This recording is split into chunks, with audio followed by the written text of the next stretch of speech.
You know, for some odd reason, this clip right here went totally viral, and I have no idea why. You know, we have to stay woke. Like, everybody needs to be woke. And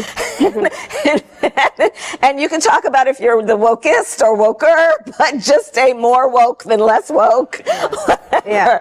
I'm sorry, guys. That right there was not laughter. That seemed more to me like a pure convulsion, which suggests to me that there's something literally wrong with this woman. Well, actually, you guys can obviously see why it was that it went viral, but I think it's time we finally finished off this little series. And of course, this little series is going to be focusing on three things.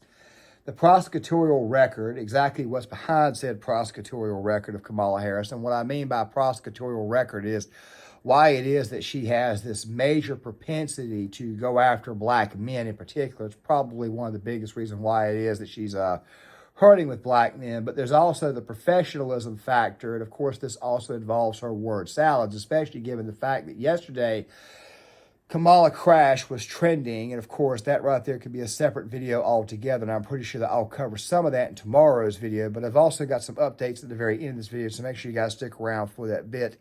And of course, to go on top of that, not only are we going to be talking about the prosecutorial record, but we're going to be talking about every little thing in between.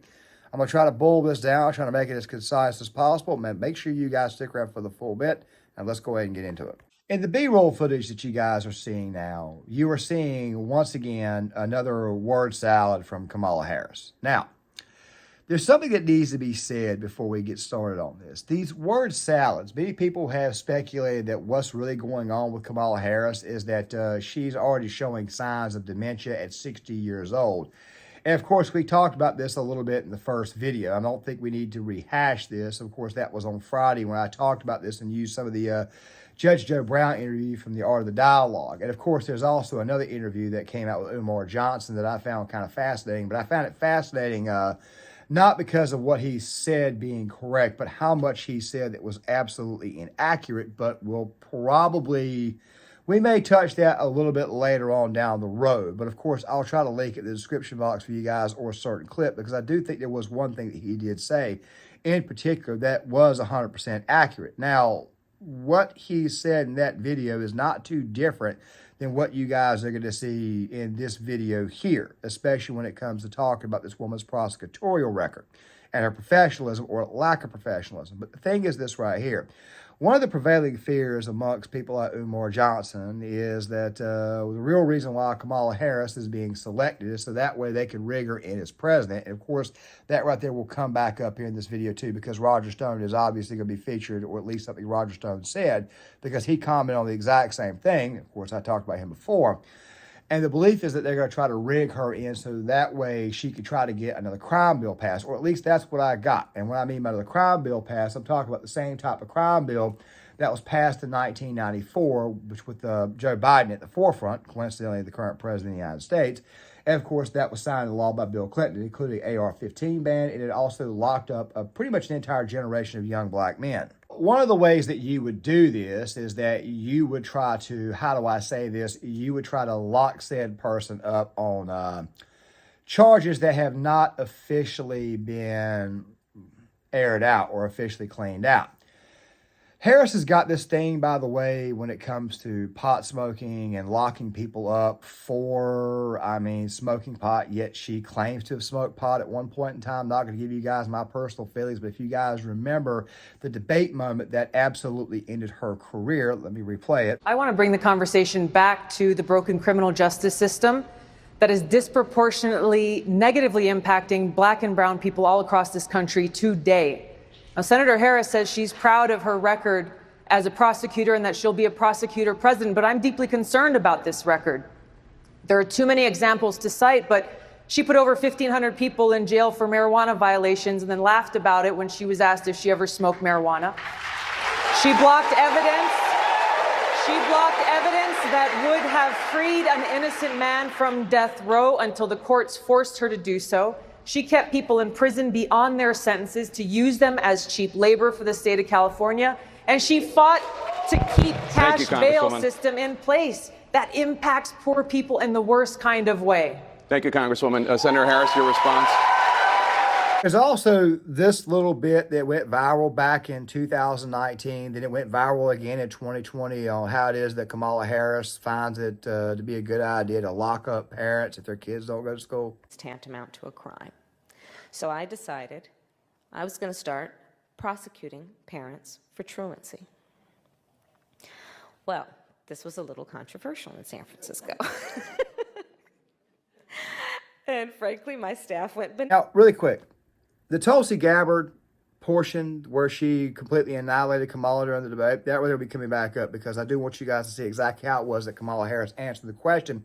And I want you guys to pay very close attention to her body language and then the rebuttal from Tulsi Gabbard, because at the end of the day, it comes down to who the hell was on watch. But that little bit about truancy, that little bit about locking up parents if their kids don't go to school. Let me go ahead and say this really quick.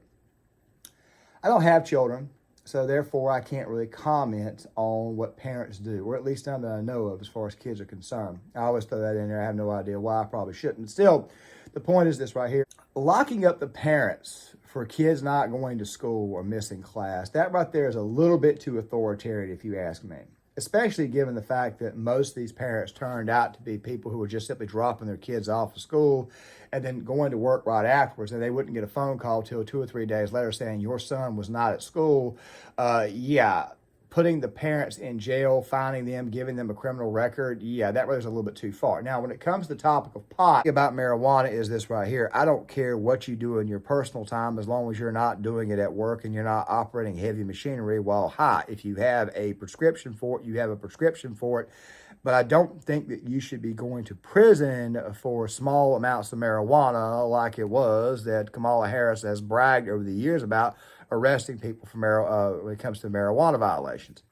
I think a marijuana violation at the most should probably be a fine, and maybe we should have some form of facility to help these people out to get them off the habit. But then again, at the same time, though, there are prosecutors out there who do want to make it or stick it to the rest of your life so that way you don't get a job going forward, which, by the way, also keeps said individuals, the communities it affects the most, mostly young black men, really quite poor.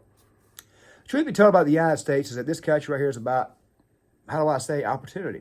The ability to make money, the ability to actually have a life. And you got to ask yourself a question. Why are so many young black men in this situation where they live a life of crime or they live an extremely poor life? But you think that maybe it's because a lot of young black men live in these blue cities where they have these extremely bad prosecutors who go to the extreme when it comes to marijuana violations, like in the case of San Francisco. I understand we have a lot of porous prosecutors now. They're just letting the criminals run wild. But it almost feels to me at this point in time that maybe there was another purpose behind it that we did not see. But we will discuss that at a later date. But this where it goes back to something that Roger Stone said the other day on The Unusual Suspects about young black men in particular getting egregious violations or egregious charges when it comes to marijuana usage or marijuana possession. I mean, other than incarcerating black people for the first time nonviolent crime of possession of small amounts of marijuana, which I find really objectionable as a libertarian, people who belong in drug treatment programs, not in jail, she has no accomplishments on behalf of black people or, for that matter, any people. She actually kept people in prison past their prison sentence end so they could basically provide free labor to the state of California. And I read 2 days ago about a case of a guy who was wrongly convicted. And when the Innocence Project came up with the proof of that, she insisted on retrying the guy. He'd already done 18 years in the slam. She retried the guy. Guess what? He was acquitted. But then again, though, given what you guys are seeing here in the B-roll footage from Vice News, the fact that you had a man, once again, and I'm playing the other half for you guys, a guy that was wrongfully convicted, and then Kamala Harris went to the courtroom to celebrate the wrongful conviction. There was also what Tulsi Gabbard said earlier about how it was that Kamala Harris, how do I say this, enjoyed locking up young black men for the smallest of infractions while then laughing about it on the Breakfast Club. But then again, though, there's probably an ulterior motive behind her unprofessionalism. Now, we'll come back to that here in a second because while this video definitely does sound convoluted right now, it will all make sense in the end because you will see that part of the reason why it is that she does what she does is because, quite frankly, she's really just not smart. She's not bright. And also to go along with her not being smart and bright, she's also a bit evil. Now, real quick, Somebody's probably going to say you can't be an evil genius and stupid at the same time. What you can be is you could be evil and incompetent at the same time. We see that with our current administration. This right here is what the mainstream media used to do when the orange man was in office. They would scream he's an evil genius 1 minute, and then they would scream he was dumb and stupid the second minute. And of course, you would then ask the question, well, which one is it? Because obviously they both can't be true at the same time. However, in the case of the left, you can be ignorant, ill-informed, and fully, completely, totally stupid and incompetent while at the same time have evil intentions. Kamala Harris fits that. And of course, I think these word salads, not only could it be on early onset dementia for her, but it could also be, I don't know, maybe something else to cover up for other failings. I mean, I have to keep coming back to what Judge Joe Brown said. You've got a I'm scared to talk about Kamala Harris. I'll let you have that one. No, she's a witch, and she is a corrupt witch. She's been corrupt her whole life, and she fucked her way to the top. That one. No, she's a witch, and she is a corrupt witch. She's been corrupt her whole life, and she fucked her way to the top. Get where she wants. Now, the problem is that'll get somebody to a certain level quickly.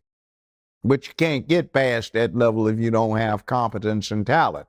So my thing about it is if I'm crude about it, in this city years ago, I used to represent a whole bunch of pimps and hoes, and I know a hoe when I see one. As not good fathers, as pot smokers, as lazy, etc. And that stereotype that she invoked of Jamaicans as, joy-seeking, I forget the language he exactly used, but, that was used to deprive him of the ability to see his daughters. So he particularly took issue from it. He denounced her presidential campaign. He called it a travesty of identity politics, and he said he speaks for her entire Jamaican family. He did not attend her inauguration as vice president. Her mother is deceased, and Kamala Harris talks about her mother endlessly. Her mother is like a...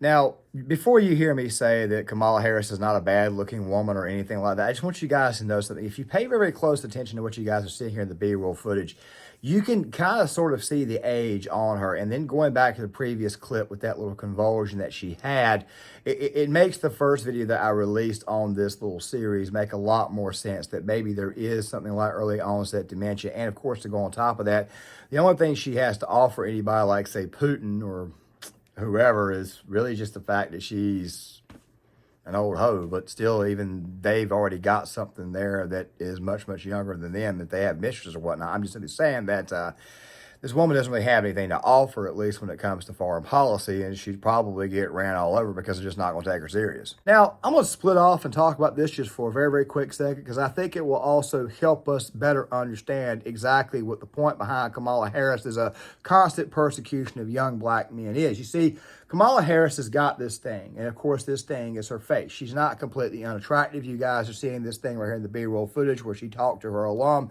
after they lost in the NCAA tournament, and some people are probably going to say she's not even really that attractive. Well, she's attractive enough to some people. Even I will say that, but as you guys will see here in a second, while being basically a hoe her entire life, she's an old hoe, which makes you wonder exactly how it is that she's going to conduct foreign policy if she's president. She's not very bright. She's pretty daggone incompetent. Her prosecutorial record is actually pretty bad. As a matter of fact, there was also this bit, if you go back to Donald Trump's NABJ conference, where he talked about the fact that she did not pass her bar exam. She actually did not. The New York Times would then the New York Times was then forced to turn right back around and defend the fact that she was dumb, the fact that she had to take it again a second time. I talked about this in yesterday's video. That doesn't mean the person's dumb. However, it does plant in some people's mind, if you did not pass it the first time, what kind of help did you get to try to pass it the second time? Did you cheat? What did you do? These are all legitimate concerns and legitimate questions that pop up once you have a presidential candidate. But once again, though, if you bring this stuff up, you will be labeled as racist, misogynistic, and homophobic by the media. But at some point in time, you just got to understand that this is what the media does. So therefore, just keep pushing on forward. We're winning the culture war. But this next segment's roughly 50 some odd seconds, and I think it would provide a great insight on exactly what to expect out of a Kamala Harris presidency, especially when it comes to, I don't know, maybe having conversations and doing deals with foreign dignitaries. And I say this, I don't care, women, you do what you want to do if you want to have recreational sex, but when you do the casting couch or anything else for professional purposes to get paid or advance, you a hoe. And she's old hoe. And the problem is what is she supposed to do? Somebody, one of her sycophant slaves comes up and unwraps her in a carpet naked at Putin's feet, and he says, oh yeah, I'm Julius Caesar. He said, no, I got better stuff here already. Plus, I don't want you anyway, you old woman. Get on up, you know. Or Xi Jinping, is he supposed to be impressed? She's doing word salad. Well, we're here today because China and the U.S. are here today, and that's why we have to agree on what we're doing here today. Like, fool, what did you just say? Exactly. She's an old hoe. Nobody's going to take her serious. Just simply open up and give me money. A big part of me thinks that prosecutorial record is more and more proof that she's controlled, because obviously as a district attorney, you're going to be working for the most part under the mayor. It could be the fact that maybe the mayor wanted these young black men locked up. But then again, though, at the same time, though, when you look further and further and further into it, and you look at exactly what the men were actually charged with, you actually begin to see that same pattern that I was trying to get to earlier. It's a certain discontent. It's a certain dislike. Now, I mentioned the Tulsi Gabbard debate segment earlier. Let me play for you guys exactly how Harris answered that. Making a decision to not just give fancy speeches or be in a legislative body and give speeches on the floor, but actually doing the work of being in the position to use the power that I had to reform a system that is badly in need of reform. That is why we created initiatives that were about reentering former offenders and getting them counseling. It is why, and because I know that criminal justice system is so broken, that I am an advocate for what we need to do to not only decriminalize, but legalize marijuana in the United States. I want to bring Congresswoman. Now, I'm playing this stuff for you guys, once again, the B-roll footage, and you guys can see her. I want you guys to pay very, very close attention to Kamala Harris's body language. She got pushed, she got pressed, she got hit. It's basically the old adage that Mike Tyson has. You know, everybody's got a plan until they get hit in the face. That's what happened in this segment, and of course, that right there ended Kamala Harris's presidential hopes and dreams. Now, let me say this really quick, because I'm playing it in the B-roll footage for you guys one more time. Look at this woman's body language one more time. Just pay very close attention to it. When she got hit, look at how she reacted. Look at how she moves. This right here is a person who has a lot of hatred in her system. But is the hatred because she knows she's incompetent?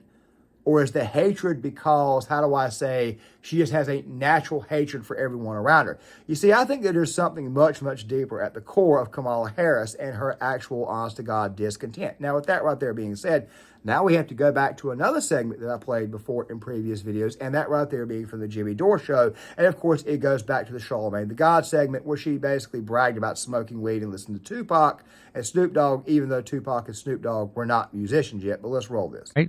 Well, yes. So what happened was she was on a radio show called The Breakfast Club, and she was asked if she'd ever smoked marijuana. I don't know if you remember this. And she said, oh, yeah, that she smoked weed when she was in college. And then they asked her what music she listened to when she smoked weed. And she said Snoop Dogg. And that was interesting because Snoop Dogg had not yet released an album at the point when she was in college. So that's interesting.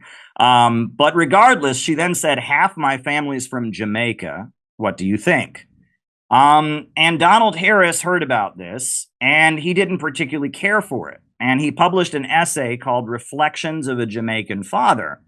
And in that essay, he reveals that it looks an awful lot like Kamala Harris lied in her autobiography. Her own father, for the most part, disowned her because of her view of Jamaicans. We love to talk about how it is that she's half Indian, half Jamaican. However, there's something about that Jamaican. You see, if you're Jamaican, more than likely, you've probably got black skin, even though Judge Joe Brown explained in the previous video yesterday that, yeah, there are white Jamaicans out there. But the point is this right here.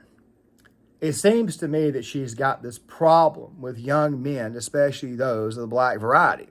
She's got issues with them. She's had issues with them for a very long time. And, of course, she goes on Charlamagne and panders, of course, and of course he's got her back, but it makes you wonder, maybe that right there is the reason why it is black men aren't okay with supporting her.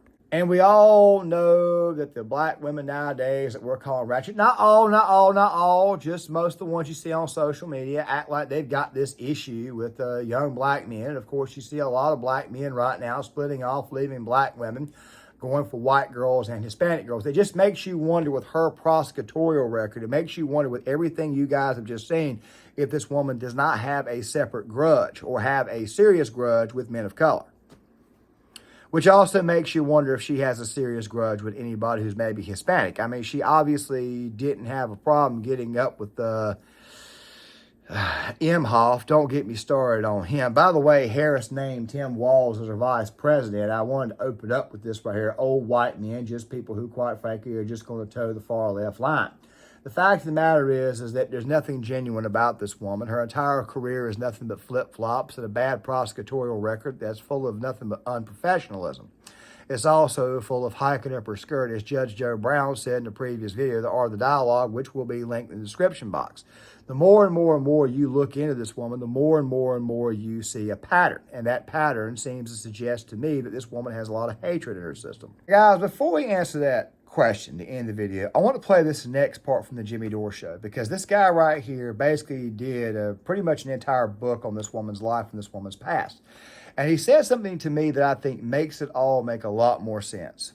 They played up the stereotype of Jamaican men and black men as not good fathers, as pot smokers, as lazy, etc.